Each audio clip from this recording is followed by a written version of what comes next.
Sveiki visi bičiuliai mylintys regbį, jau paskutinį kartą šį sezoną su jumis sveikinuosi iš Kauno, kur netrukus Baltijos top lygos. Bronzinės rungtynės čia į Kauną atvažiuoja Šiauliai Eksto, susikaus jie su čiabuviais Kauno Ąžuolo vyrais. Congratulations, coach, now you got the bronze medal game on your pocket. What's on your mind today? Yeah, now happy with the players, how they pull it through right at the end. But again, another game that we put ourselves under pressure. We spoke about starting well, but that's not the start we wanted. First 2 minutes we throw away an intercept pass, similar to last week, and 7 points behind, fighting to get back into it again. But overall, very happy for the players. But now potentially they're much better. Let's talk about the season in total. Third place. Is it the place good for Ąžuolas or it can be better? Definitely can be better. I think learning to play the big moments, that's maybe just for us to work on. Gaining that experience, playing as a team, that's what we're working towards. So hopefully in the future we will be much better contesting for finals. Tai treneriai nemelavot, žadėjot intrigą, davėt intrigą ir ta intriga buvo praktiškai iki pat rungtynių pabaigos.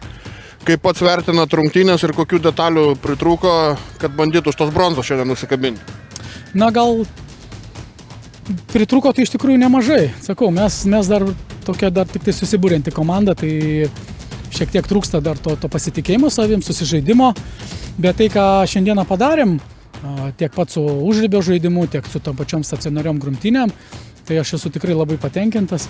Dėja, mes šiai dienai nesam tiek fiziškai pasiruošę, kad atlaikyti ne tik pirmą 15 Kauno, bet ir keitimą, nes keitimas pas juos realiai lygiavertis. Žaidėjai tikrai, jie tokį turi platų soliuką, kad ar vieną 15 ar kitą išleidus, tai tas žaidimas lygiai toks pat. Tai mums dėja šiandienai dar trūksta, kol dar truputį reikia laiko, kol mūsų jauni žaidėjai užsiaugins, kai sakau, užsiaugins šarvus, užsiaugins tą vyrišką jėgą, tada bus jų indėlis kur kas didesnis. Bet tikrai šiandieną matęs tiek pirmoje linijoje keitimai, tiek antroje linijoje, kad jie atviram žaidime bėgo, stengės, tikrai akyse degė noras žaisti. Bet tose, sakau, keliuose momentuose, tiesiog neatlaikėm. Šiandien, jūs patys matėt, paskutinės realiai ten 10 minučių varžybų mes tiesiog neatlaikėm stipraus, solidaus Kauno bombardavimo. Tiesiog gal dar, aišku, negražu kalbėti, bet gal ir teisėjas per daug profesionaliai sudirbo kai kuriuose momentuose, šiek tiek mūsų lygi tam. Mes esam truputį gal lėtesni, truputį gal neišgirstam iš pirmo šaukimo ten ar paleis kamuolį, ar ten nuošalę, tai gal truputį reiktų ne taip profesionaliai viskas smarkiai žiūrėti. O šiaip tikrai labai ačiū fanam, ačiū visiems, kurie tikrai po dramatiškų kovų su Baltraks ir Vairo komandom tikrai neišsilakstė, neišsibėgiojo, išsigandę, o toliau mus palaikė ir tikrai tikėjo, kad mes galim ir tikrai mes galim. Ketvirta vieta sezono gale, kokį pažymį savo komandai ir savo pačiam parašytumėt už jį? Na, jeigu 5 baliai sistemoje, tai stiprų 4, o jeigu 10 baliai sistemoje, tai gal aš net nevertinčiau dabar šiai dienai. Vertinsim, kai sakau, gal kitais metais, kada turėsim jau aiškesnius tikslus, aiškesnę komandos sudėtį.